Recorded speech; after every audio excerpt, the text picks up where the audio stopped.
This is Talk to Devils, the athletic show dedicated to Manchester United. An emphatic win eventually at Wolves after a little bit of a wobble. Bruno Fernandes scoring twice, Mason Mount starring at Molineux as well. We'll get into all the details of that victory that sent Manchester United to the edge of the top four.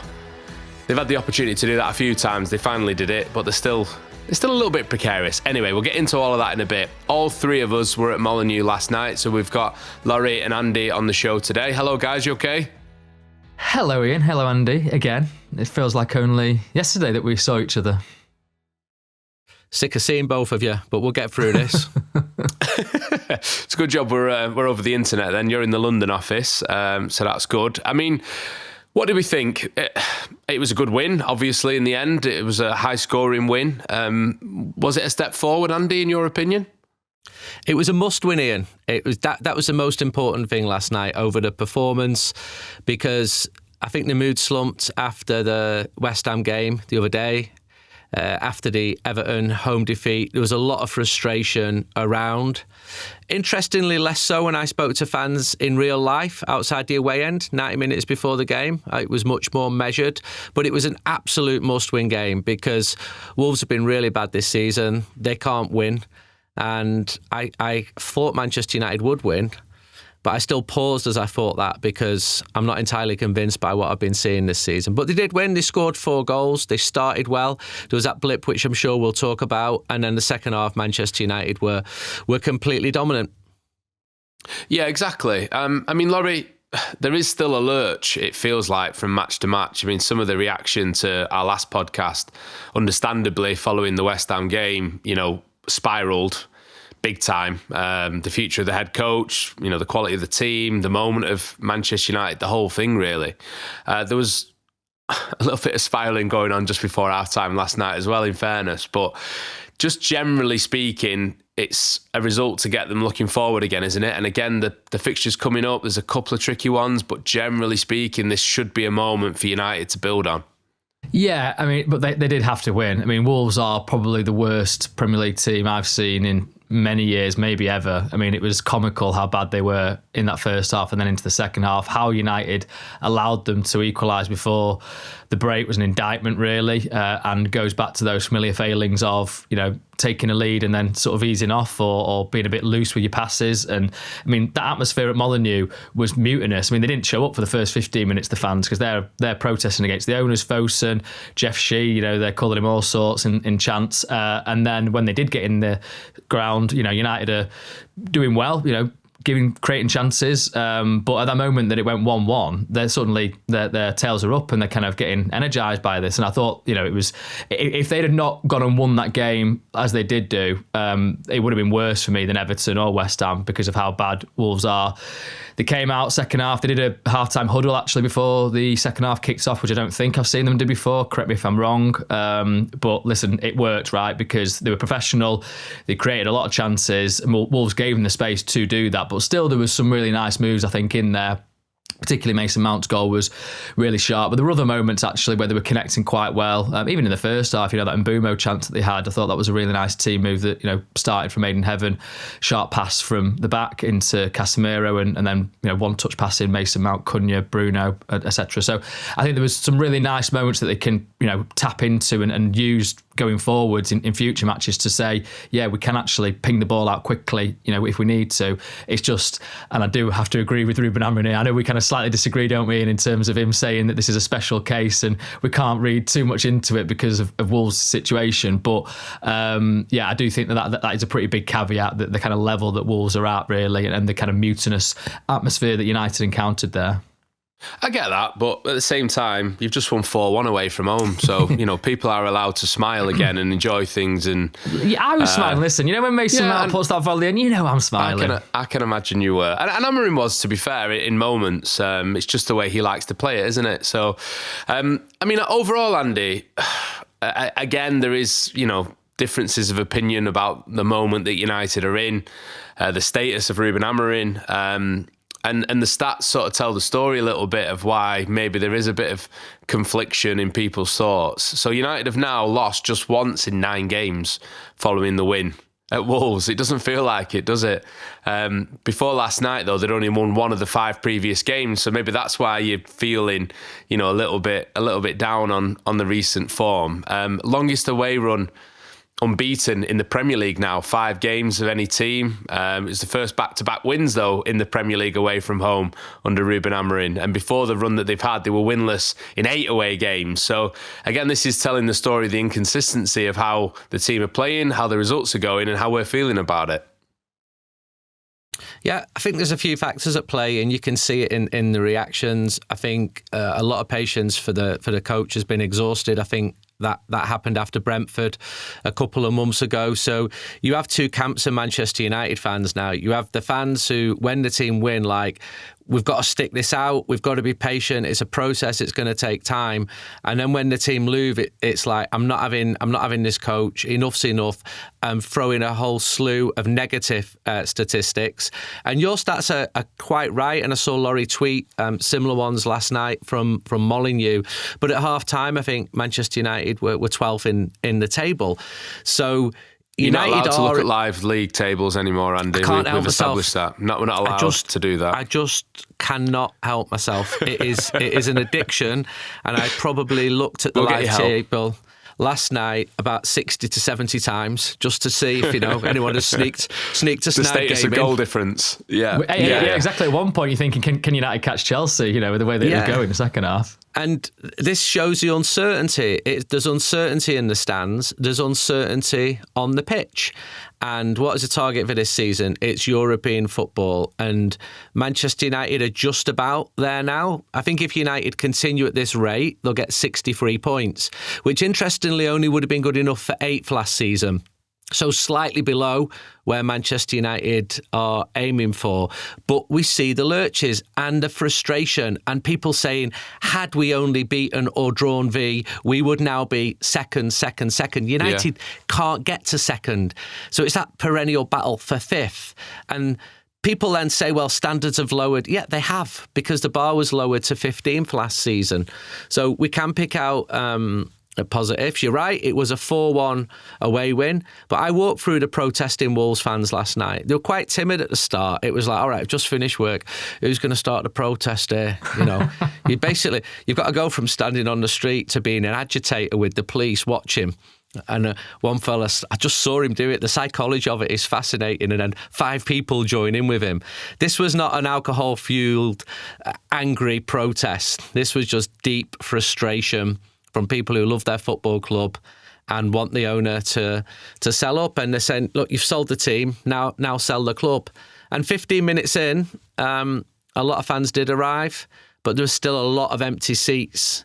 This is sort of Brighton levels last night when I'm looking around Molineux thinking there's loads of empty seats here. Yeah, and again, the league table, Laurie, is another reason why you feel conflicted about it, because the good thing is that United are 6th, they're level on points with Chelsea in 5th, behind on goal difference, obviously. They're 1 point off Palace in the top 4, but they're only 3 points off 12th. So, again, reasons to be optimistic, reasons to be pessimistic too. The whole thing feels like this delicate balance at the moment, that no matter which way you look at it.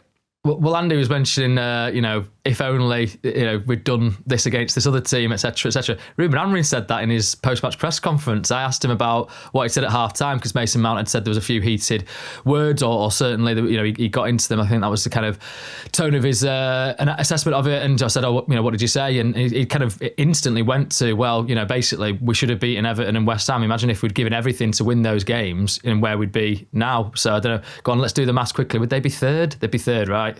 Extra 5 points. And there's your man for live won league those tables. 2 games. And I think it also goes to then, so not only the results and the kind of, fluctuating fortunes of United in the position in the table, but it's within games as well. So, United were obviously the better team for the vast majority. And certainly for the first 15 minutes. But when they scored the goal, it was like a goal that they were trying not to score, So you've got Wolves that are like, don't know what Andre's doing, trying to, stay on the ball there. Casemiro, good tackle, but then, Cunha's pass to Bruno is a bit early and underweight. Bruno slips and falls over. He turns, and then, it's kind of this comedy of errors, but, United ultimately score. And I mean, people have said it's the worst Premier League goal I've ever seen. And so, listen, I think you shouldn't really criticise any goal that goes in the back of the net, but it certainly was a kind of encapsulation of how bad that football match was to begin with. And so I think when you've got that, and then Wolves scoring, and perhaps Ahmad not tracking his man from that wing back position, and I think Mbeumo maybe could have been on Bellegarde better. And okay, it's a good finish by him, but it felt like, okay, we've seen this kind of story before, so I think that's why there's still that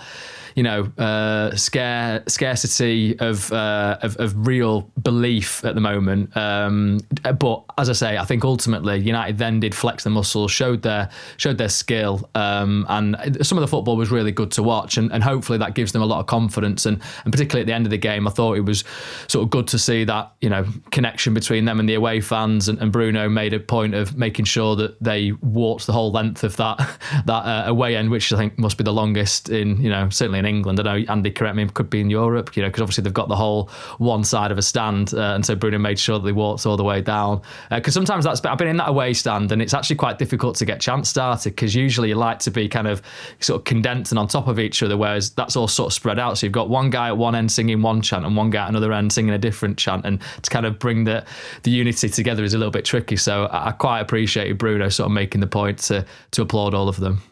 Just going back to that goal for Bruno, I mean, that's his Manchester United career, isn't it? He became very resourceful with something that, was a bit sub-optimum, basically. He made the best out of a pretty sort of shaky situation, which seems like something he's done repeatedly in the Manchester United shirt. I have to say, the reason they won last night convincingly is because they didn't mess with the black kit. It was black shirts, black shorts, black socks. You remember Brentford, yellow shorts, yellow socks. You remember, was it Nottingham Forest, yellow socks? So finally now they've done defeat in yellow shorts and socks. They've done a draw in yellow socks, and now they're all black. They're going to win. So don't mess with that again, Manchester United. Keep the full black. It looked great. And obviously when you win a game like that as well, it's another reason to be positive about it. What's the rule on that, though, Ian? Like black shorts and black shorts for Wolves as well? Is that not a clash? Yeah, potentially it is. I mean, I know officials have issues if the socks are similar, because you're trying to see through, bodies and legs to be able to see offsides and fouls and stuff like that. You'd think from shorts, certainly from like an assistant referee's perspective, that if the shorts were the same colour, it'd be hard to decipher, the edge of people for offside. But I would say, is that why Wolves kept passing to Man United players? But then again, they've only drawn 2 matches all season and lost the rest. So I think it's a more you or Andy said it before issue. They couldn't win. They couldn't score before last night either. They'd not scored in 540 Premier League minutes. And somehow Manchester United let them back in. I mean, again, Andy, it's the same sort of thing. You're enthused by the start. You're enthused certainly by the second half.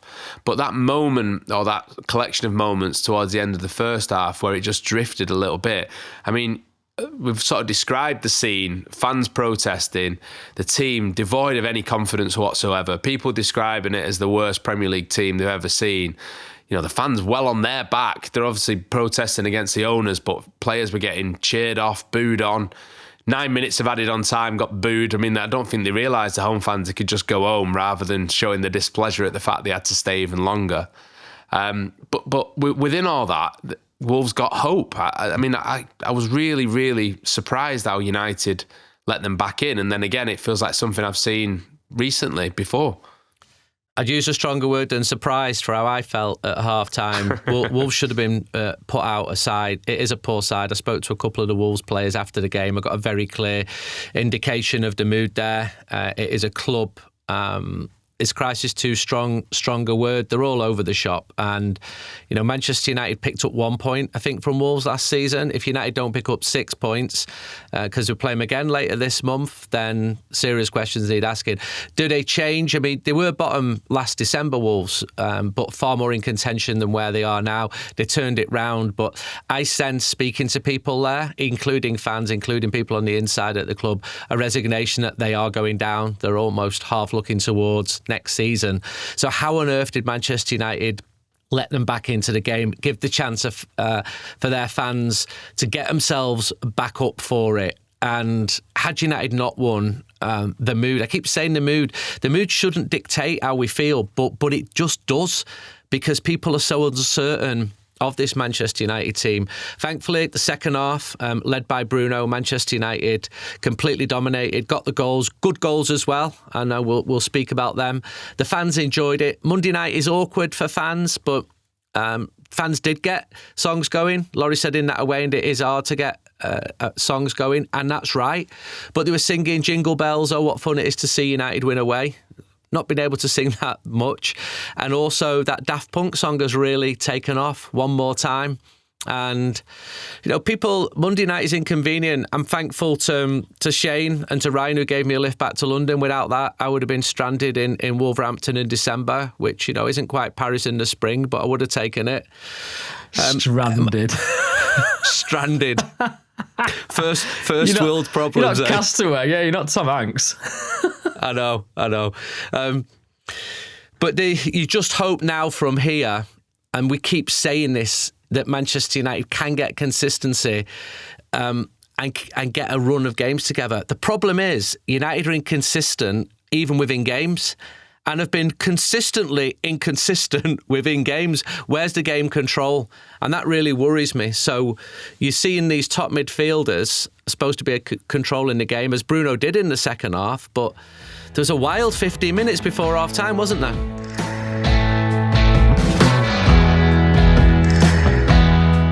Right, let's talk about some of the specific players then. We had, as you can imagine, a few emails, not sent by Laurie, surprisingly, but other people, about Mason Mount. So Mikhail, who's not getting carried away, but he says Mason Mount is undroppable and is the number 7 we've waited all these years for. Jack said there seems to be a greater balance in the team and a clear link between midfield and attack when he plays. So Laurie, the question is Mason Mount now secure in Amorim's first 11?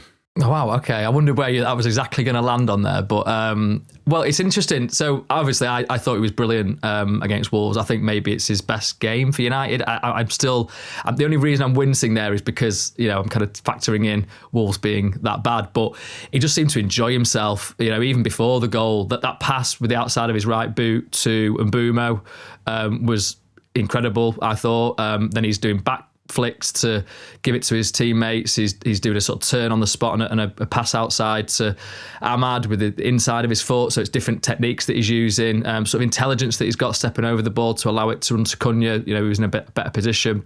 And then his goal, just the fact that he can see that Bruno's got it, and he spoke about this after the game, and he says that's my trigger to run. But his run was perfect. He ran with real intensity. Fortunately, the Wolves defender dropped a little bit, so that made sure he was onside, and then has the finish. On the volley, sidestep into the back of the net with power, and it just made me smile actually, because obviously his goal against Crystal Palace, was basically a Bruno assist, but very much an impromptu bit of improvisation that he had to use there because he wasn't sort of ready or expecting Bruno to kind of kick it in that way. Whereas this one was much more by design. So I quite liked the sort of the twin kind of aspects of those goals. So he scored in both those victories, and I was thinking that he surely has to be a feature of this team really, because Mbeumo, I know he's going to go off to AFCON. He's kind of perhaps hit a little bit of a dip in his form. Cunha, we're still sort of waiting to see that really flourish. I think we can talk more about him as well, because obviously it's his return to Molineux. But in terms of Mason Mount, he actually hasn't started all that many matches this season, whereas I kind of felt that he was a regular feature of this team, and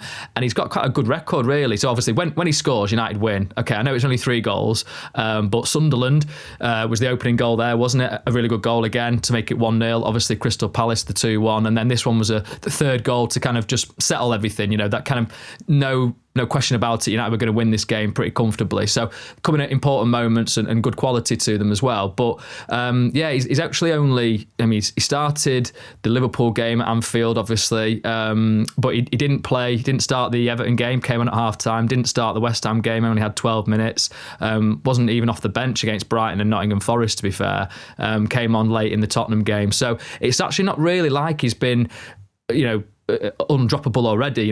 He has been rotated out. Obviously, that's with Sesko coming into the team and Cunha, given he's the new signing, I suppose you kind of have to give him the run of it. But I do wonder how that where this places him, in the team going forward. I think he's 13th in the squad for minutes played so far this season, still below Benjamin Sesko, who's obviously been out injured for a month and didn't start the season. So that's kind of interesting where he ranks there.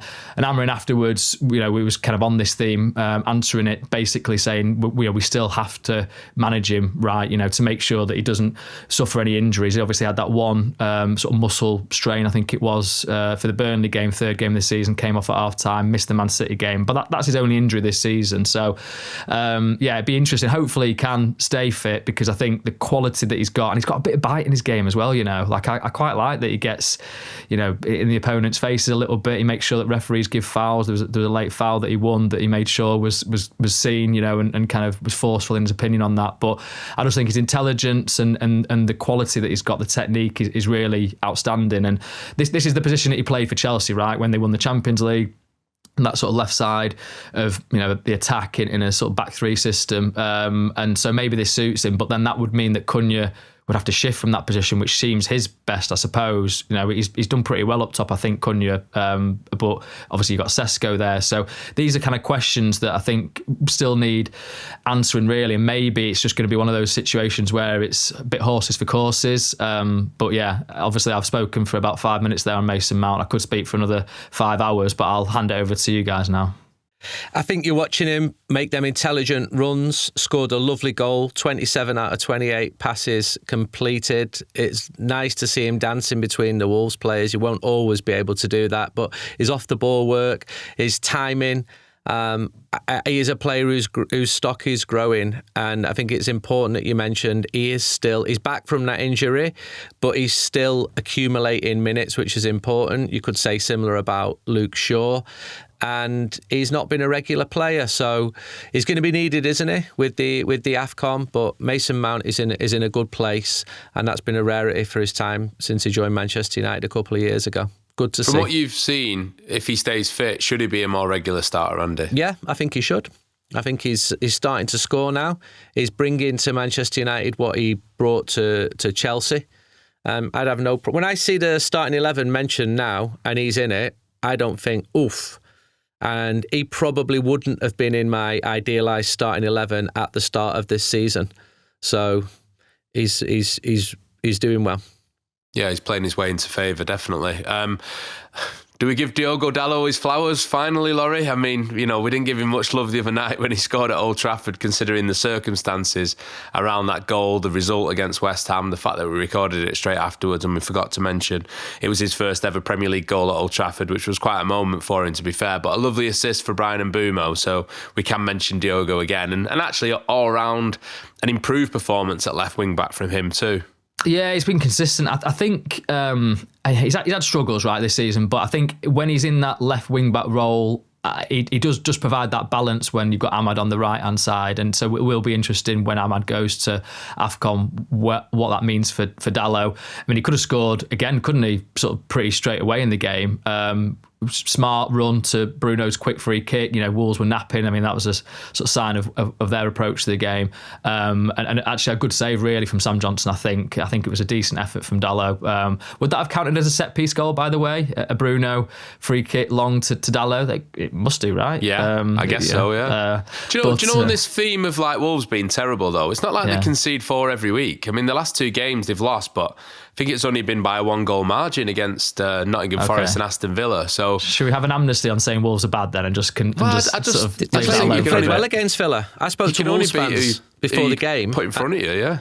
I spoke to Wolves fans before the game, and they said they played really well against Villa. That's a Villa who are winning every game at the moment. So they're not complete write-offs. There is a little bit of spirit there, but I just think they've sold too many players, managerial changes, and you've got to credit Manchester United for the results last night. And let's credit Diogo Dalot for his assist, because we didn't properly give him his flowers after the West Ham game. We were just too focused, I suppose, weren't we, on the fact that United didn't win that game. But too frustrated. It was nice. He did the great run. It was that moment in the game, wasn't it, where United were just sort of picking through them and it felt like quite a lot of these opportunities on the counter attack. But his pass to Mbeumo was perfect. I wasn't sure that Mbeumo had stayed onside, because he was obviously ahead of the Wolves players, but he'd obviously made sure that he was behind Dalot, and Dalot then played in the pass. And yeah, it was a perfect tee up for him, because he hasn't, last few games he's probably not been at his best in Mbeumo. So for Dalot to lay one on a plate like that, I think he was very grateful.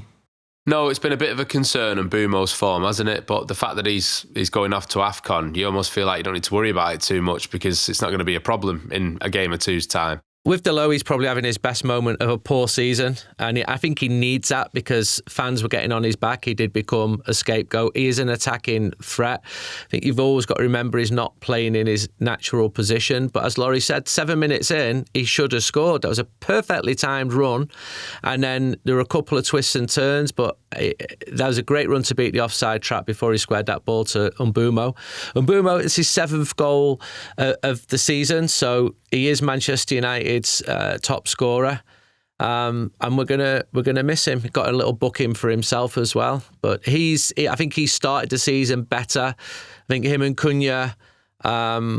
Cunha was interesting last night. Wolves fans were booing him, but I don't even think they had that much energy even to boo him. No. They clapped him off at the end. And at the end they clapped him off, yeah. And when a couple of the substitutes came off, they booed them, which is pretty horrible to see. I've spoke to enough footballers to say the worst thing that can happen apart from serious injury is to be jeered by your own fans. So they're in a bad place. But Manchester United put them back in that bad place. Good. Yeah, that's true. Just on Mbeumo, Ahmad Mazraoui, Laurie, do we know whether they're going to be available for this next game yet? Because the way Ruben Amorim's speaking, it sounds like there is some doubt about if they can feature in this match. Yeah, so I think when FIFA put that announcement out, the assumption was that they'd be okay, or at least the Ahmad for Ivory Coast and Mbeumo for Cameroon, given where their match falls. But because United play on the Monday night, is a bit more of a grey area, and so yeah, Amorim is keeping his cards close to his chest. Clearly, they want those two guys particularly to play against Bournemouth on Monday night. He's saying that they're in touch with the National Federation, so that's a good sign. So it's basically, will they agree to this? Because I think by FIFA's laws, they could just say, no, we want you to show up. I don't know if it's a different situation with Mazraoui given Morocco's fixture, but so I think it's once a little bit wait and see on maybe a day or two more. That's what Amorim certainly said, wait till midweek, but we'll obviously be trying to figure out exactly what the score is before that happens, and we'll obviously let you know on The Athletic if we can do. Yeah, keep your eyes peeled to that. We might be able to talk about it ahead of the next game on the next podcast, which will be out on Thursday too. Let's talk about Cunha then, Andy. I mean, it was his first return to Molineux. He had 8 shots, I think it was, in the end, which is the most of any Manchester United player in the Premier League this season. It's the most of any player without scoring in the Premier League this season as well. He even looked like he tried to speak to Bruno Fernandes about maybe even taking the penalty before he scored that. I mean, there's no question he was desperate to score last night, that lad, wasn't he? Yeah, and he could have had a hat-trick. Out of those 8, they weren't half chances. There were some very good chances. I think the best one was he had a header on target just after the hour mark. I mean, he played in Dalot to set up the second. There were ironic cheers from the Wolves fans whenever he made a mistake. I mean, he served Wolves well. I think it was a difficult last 6 months. I remember going there in January and seeing him at the training ground when he wasn't a United player. It was clearly a difficult time for him, and it's still difficult for the club. But he received that ball from Casemiro, and he did set up Fernandes, but that wasn't an ideal ball, which led to that scramble and that squirming and that ridiculous goal. I think he's got a lot of goodwill from Manchester United fans. He's one of several players who needs to give a bit more. I think it's not unreasonable that United fans expected a little more from him. They saw how good he was at Old Trafford when he came with Wolves. And in this game last season, he scored direct from a corner, didn't he, against Manchester United? He needs a couple of goals, doesn't he? But I'm not totally untroubled by it. But you would hope that if United are going to push on, the best case scenario is, winning the league. That's going to be unlikely. Push on towards a sort of Champions League place. You need your Cunhas and your Mbumos, you need your Šeškos, you need 3 or 4 more players to be at the top of the game. And finding form that United haven't really found so far this season. United are spluttering and picking up some good results. Although, as I've said in previous podcasts, is this just the life of a team that is 7th and 8th and 6th? Because if United are going to finish in sixth position, statistically, probably going to lose another 6 matches, or another 5 matches, or another 7 matches. After each of those defeats, which will come, because we can see it, is there going to be a complete meltdown from Manchester United fans? Do United fans need to look at themselves? Yeah, but then no, because you can understand why there's frustrations. United spent a lot of money in the summer on top players. And people who talk about 8th not being good enough, 6th not being good enough, they absolutely have a point. Yeah, they do. It's just that it's a lot better than 15th, isn't it? It's a lot better. Laurie? Yeah, I thought Cunha, just back on him, I thought he was actually all right last night, I thought he was... A lot of nothing actually really came off for him in the way that you'd hope. But he had, for example, the back heel flick to Bruno, who then set up Mbeumo free, was lovely, well weighted. Wasn't just a flourish to, wasn't just a show pony move. It actually had an effect on it as well. He chased in for that, then getting the rebound. I think that was the one that was cleared off the line. So he came very close to scoring in that move.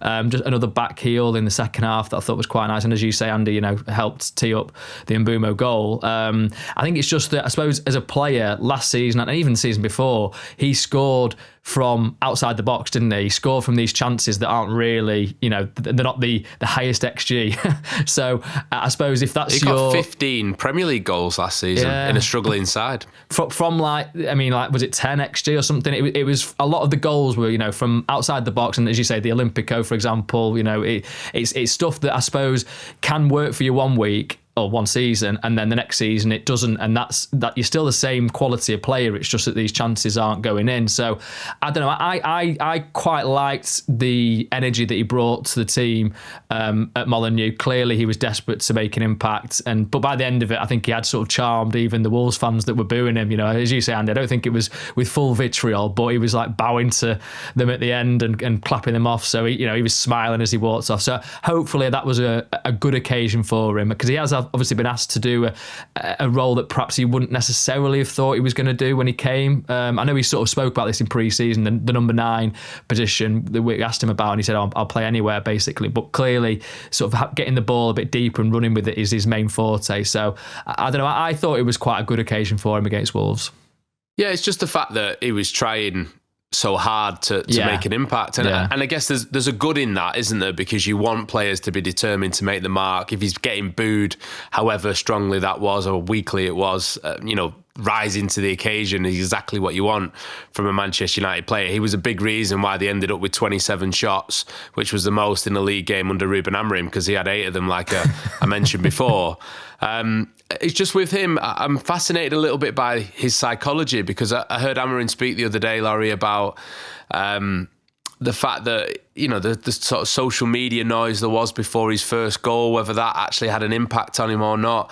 And we've seen for Manchester United, you need a very thick skin to be able to cope in this. And then even being affected maybe a little bit by the emotion of Molineux last night as well. Maybe it was a positive thing for him because of the performance and the determination he showed. But I'm just intrigued by, how he's affected by all of this. Even the whole, agreeing to switch on Ultragam Christmas lights. I just don't see any other player in Manchester United's team saying yes to that, even though he ended up having to pull out. It's just I'm fascinated by him almost. Well, I think that was a personal favour, wasn't it, to sort of somebody that his children knew, I think. So, which I think, fair enough. Let's be. Well, it's a good thing. You're in the community, aren't you? Let's be a part of it. If you're obviously a famous person, but there's obviously 2 ways you can read the emotion. I mean, Amorim certainly wants emotion from his players. He's got emotion himself. Okay, you want it in the right way, and maybe if he is being affected by outside sort of perceptions, then he needs to temper that a little bit. I think Amorim's quote before the West Ham game was about, though, it was sort of asked prior to that point, general a question about social media, and then I think he was kind of making a bit of a playful nod back to that. But I think there is some truth in it still as well. We saw that he was sort of active on social media, wasn't he, when he was leaving Wolves, and sort of making points to Wolves fans about wanting to pursue his dreams and things like that. So he obviously, is part of that world. But I think we all knew what United were getting, right? You knew he's this kind of character. So I'm on board with it still. I would like to see more end products. I would like to see, goals and assists. I think he is still contributing to the team, and like with Mount, clearly he'll become more more prominent in the team, and more, he'll have to become more dependable with Mbeumo and Ahmad going. Yeah, you want him to step up that little bit more, Andy, don't you? Because the signs with him, the character with him, the things we're talking about, he feels like he is made for this stage. The noises coming out from the club over the summer were very positive about him and his character and the belief he has in himself as well. So it could well be the moment that we see the real Mateus when actually the team really needs him during this period that's coming up.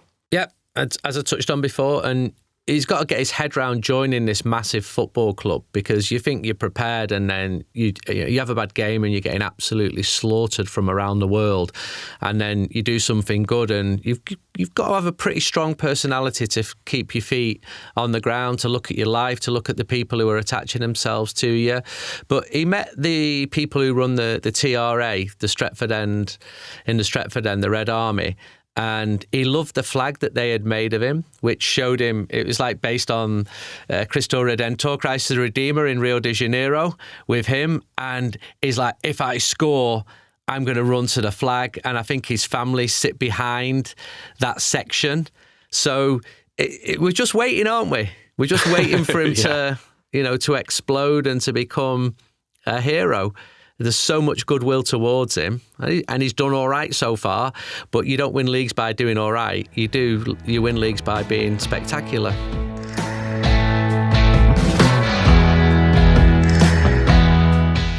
Yeah, one last player to mention, Laurie, if we can, before we move it on and talk about the cup draw. Jonny Evans leaving Manchester United as well. Ayden Heaven was on the team sheet in the first 11 again. It did raise some eyebrows after being taken off, in fairness, against West Ham at half-time. I guess we now see that was just because he was on a booking, and there was a degree of protectionism from Amorim's decision in that change. But it was a show of faith sticking him straight back in the 11 again, and we don't know now how long Matthias de Ligt's going to be missing, according to Amorim. Yeah, so Amorim after the game was sort of saying, day by day, I didn't want to give anything outright on him. I still don't think it was a big injury for de Ligt, so you hope he's back for Bournemouth. But in his absence, Heaven starts as a central centre back again, which we were kind of surprised at before West Ham, and then after the way that went, I guess even more surprised that he retained that place for Wolves. But actually, in hindsight, and then actually even as you start seeing the game develop, you're thinking, okay, this is the right move by Amorim, because I think you've got a young kid there, 19, who clearly showed he's got qualities at the end of last season that perhaps we weren't anticipating, from coming from Arsenal's sort of youth setup, really, from a nominal fee to the kind of level that he's at. And I think if he'd not played this game, it would have been almost like, well, you've tried him once, he's not worked against West Ham, let's take him out of the team and let's move on a little bit for the next few weeks. So I think this was a good opportunity for him to go, okay, that was a bit of an aberration. I was a bit rusty, really. I needed to get back into the game, get my rhythm, get my timing right. And I'm not going to use the caveat that Wolves weren't very good, but I will say that he, I think, showed a lot of composure, actually, and in particular his passing from the back line. I think punching the ball through midfield was a really important attribute to have. I sort of mentioned that earlier chance that led to Mbeumo's shot that was saved, and then Cunha off the line. So he started that, really. So I think that is what he gives to United and can do. Obviously the recovery speed that he's got and the tackling ability. So Amorim, I think, was pretty pleased with him after the game, and so I think that's a good note to have, and hopefully can continue to be a good part of the team going forwards. Because I know you only wanted to talk about Heaven, but I was just going to have a quick flick, because we had a bit of a debate, didn't we, last night about Lisandro Martinez. Good Lisandro point. Martinez, yeah. And then Luke Shaw, and so obviously he then comes on as the central centre back, Lisandro Martinez, which I obviously saw. I definitely didn't look up from my laptop in the 87th minute and see Lisandro Martinez as the left-sided centre back marauding forwards and Luke Shaw as the central centre back, and then say to you afterwards, oh, it was funny that Luke Shaw was the central centre back, and really doubled down, as you kind of suggested to me that I was mistaken. So to the point where I've gone back and watched the game just to check that my eyes weren't deceiving me. I was trying to be really polite, just saying, no, Lisandro Martinez definitely do that when he first came on. I think at one point you said, well, I did see it with my own eyes that Luke Shaw was in the middle. Okay. Well, what your source is, your own retinas? Okay, great. But so that'll be, I mean, so that's interesting. Is Martinez then going to be a central centre-back? Luke Shaw, we've discussed him a little bit. But anyway, I thought Heaven did really well on this occasion. Hopefully that's a sign that the West Ham, difficulties were just that it was a reintegration to, Manchester United Premier League football, and it just takes a little bit of time to get used to it again. Could that be a way, Andy, of getting Martinez and Shaw into the same 11? Do you see that as something he could do in the start of games in the future? Yes, and I watched the formation closely, and I very clearly saw a 4, and then it became a 3. So I think Amorim has always said there can be adaptations within this system, depending on whether the team have possession or depending on the opponent. So you would think that a Martinez in top form should be getting in Manchester United's first 11. And Luke Shaw is having a solid season. Harry Maguire's been injured. That's a bit difficult for him. He can talk to new clubs from next month. Then we've got De Ligt, who's been injured. I agree with Laurie. I thought it was a good night for Heaven. Another tricky start. I think there was a couple of misunderstandings with the goalkeeper early on, but he did settle, and he's still very, very young. And he spoke to journalists in the mix zone after the game. I was down there in the mix zone, listening to the music booming out of the Manchester United dressing room, seeing Wolves players trying to swap shirts with Manchester United players. I had a little chat with Sam Johnson, the Wolves goalkeeper, who's doing well in a very difficult environment for him. I spoke very briefly to Lisandro Martinez. The conversation went, hello. And he came over and shook my hands and said, hello. So I feel I should report that detailed conversation to you. Spoke to a few of the other people. That's embargoed until a Norwegian TV reporter gets it and breaks it. Okay, that's an industry joke, but that's a reference to another team in red, right? That might have been a bit newsy this weekend. of the Mo Salah situation, yeah. Speaking of situations, go on. Well, this might be what you're leading up to, Ian. I was going to say one more player. Oh, no. Go on. Okay. Well, just situation at Man United who, might... One more? Leave. Well, Kobbie Mainoo, right? And I just... A little note to say... I've not talked about Kobbie Mainoo. He came on, obviously, got a lot more minutes than he did, obviously against West Ham. I thought he looked quite good, actually, in possession. It was a decent occasion for him to get involved in. Amorim was talking to him before going out onto the pitch, and then big cheer from the away fans, which I think was notable, right? So a huge cheer. Yeah, Casemiro's coming off, they're sort of singing his song, and then Mainoo goes on and they just adapt it. It's not really a song, I suppose, it's just to name a song to a certain tune. But I thought it was just obviously notable that they wanted to make their feelings on Kobbie Mainoo clear, so I think it's worth reflecting in the podcast. Definitely, mate. I wasn't going to do it, but you're right to do it. And it's, my mistake for leaving it out. Sorry, Kobbie. And it was great to see you back on the pitch. And it was a very popular substitution, wasn't it? Might talk a little bit more about Amorim's substitutions on a future podcast, because it's definitely becoming more and more of a talking point. Before we finish, though, 2 things to reflect on. Andy, first of all, Jonny Evans leaving Manchester United. So we spoke in the summer about the new role that he had, the loans and pathways manager, but he's decided to step away from it, which seems a real shame. We don't know, obviously, the full details of exactly why he's decided to do it or what's happened, but it feels like a blow to lose Jonny, doesn't it? Yeah, he's an intelligent lad, and it's a shame, and you'd like to think that someone like him can have a place in the setup. But it's also difficult to transition from being a player to working in administration. You've got massive changes going on in your life. So what I think he'll do is going back to being a player and then rejoin Manchester United as a footballer and steady the defence. And away we go. We can get back to being giddy about Jonny Evans again. Whatever he does next, I think everyone would wish him well. And there's a few former players. They come into the club. They might come in to do the badges and then they move on and then they come back. He lives locally. He's in the Manchester United orbit. Football changes all the time. Don't write him off being the first Manchester United player manager to win the treble. Sorry, but in terms of like someone like Evans, Laurie, obviously over the years, Manchester United have had figures like this around the club. It's a very demanding role that Jonny was doing. I just wonder whether there needs to be a way for the new regime, the new hierarchy, to still be able to find spots for these sorts of individuals to be able to keep some of the knowledge, because it just feels like year on year they lose so much experience and know-how from times when Manchester United were the best team in the country. And I know it's a long time ago now, but there's definitely still value to that, isn't there? Even if you want to take it in a different direction. I think so, yeah, and it can't just be jobs for the boys, right? But I think we can all agree that Jonny Evans is an intelligent, very experienced individual that has got Manchester United in his veins, and then has also got other experiences from other clubs. But came back as a player and managed to force his way back into the team. That sort of shows his quality. Spoke very compellingly about the redundancies that were going on at the club when we were in LA, and so you've got that emotional quality to him, that human intelligence, I would say. So I thought this was going to be a good fit for him, the loans and pathways. Obviously, he's been an academy player. He can speak to the young lads. We're told that he wants to spend more time with his family, and I think that's a fair assessment of it, given it is an arduous job. And we kind of wondered this, I suppose, when he got the job, right? It's a lot of travelling.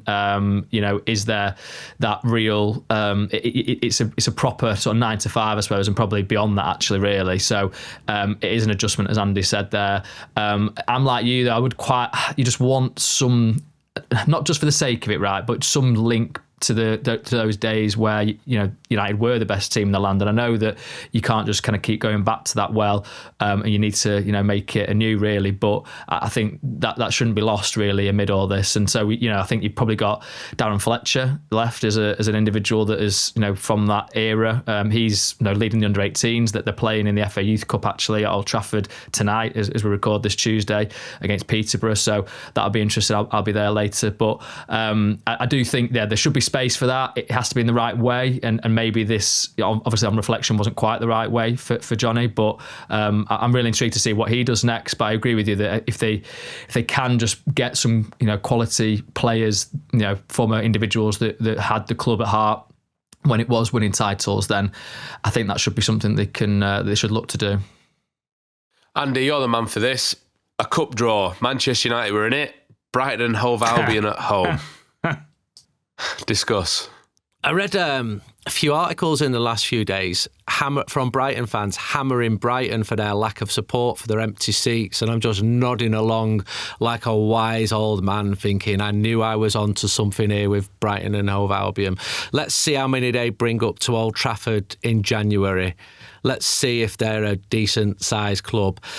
Half pleased it was a home draw. Half surprised it wasn't against Derby County, because it's nearly 3 years or 4 years since we played Derby County in the Cup, and a bit gutted because Brighton are a good Reading team. For a while either. Miss Reading. Reading, exactly. Derby are a good team. Brighton are a good team even, and they've got a good record. I know Manchester United won against them at Old Trafford this year, so when I see like City every season getting like the dog and duck at home, and then Manchester United, okay, you've got Liverpool away, Manchester City, it drives me a little bit nuts. We can't really complain too much about that, considering how the League Cup campaign went this year, though, can we? No. Or can we still? Nah, only if you're a fisherman. Right, okay, we packed in as much as we possibly could to that episode, so we'll leave it there. Andy and Laurie, thank you very much for being with us. More importantly, thank you for watching and listening along. We'll be back on Thursday ahead of the game against Bournemouth to preview that, so we'll speak to you then. Take care. Thanks for watching. Bye-bye. Thanks for watching this episode of Talk of the Devils. Don't forget to hit subscribe if you've not done already. Like the video and also get involved in the comments too, and click the bell to make sure that you never miss an episode with myself, Andy Mitten, Carl Anker and Laurie Whitwell. There's also our social channels at TOT Devils on Instagram, X and TikTok. Thanks for watching.